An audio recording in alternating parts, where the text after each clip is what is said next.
Serious, drug dealers of Reddit, have you ever called CPS on a client? If so, what's the story?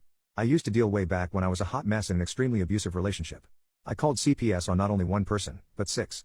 The one that sticks with me most though, not only because of the severity but because I called twice, was this couple who used to pick up from me at a laundromat, and we ended up seeing each other often enough I felt okay to go to their place. I was so effing floored when I stepped through that door. I kid you not, they had taken up all the carpeting in the house, and had torn down the walls to get at the copper wiring and pipes. They had no electricity or running water. There was nothing in that house except for some sleeping bags in what used to be the living room. And then I noticed a nest of blankets with bright blue eyes peering at me over the pile and realized that there was a toddler and a small child no more than 5. Until this point, I had never seen nor heard them talk about having kids. The poor kids were filthy and obviously malnourished.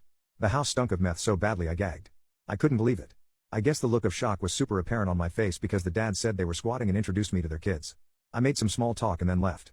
The phone was ringing for CPS before I closed my car door. I gave them the address and let them know the conditions of the home, and they were squatting with 2 small children. Gave the names of the parents as I knew them and the names of the kids. They ended up going to jail for the squatting and the kids went to live with a relative. They ended up contacting me back to sell to them after they were bailed out of jail, and I never responded. However, the guy I was with at the time ended up selling to them, and they were living in a field in a tent with the kids. I got into a huge fight with my boyfriend over it and was so disgusted he still sold to them. I ended up calling CPS on them again.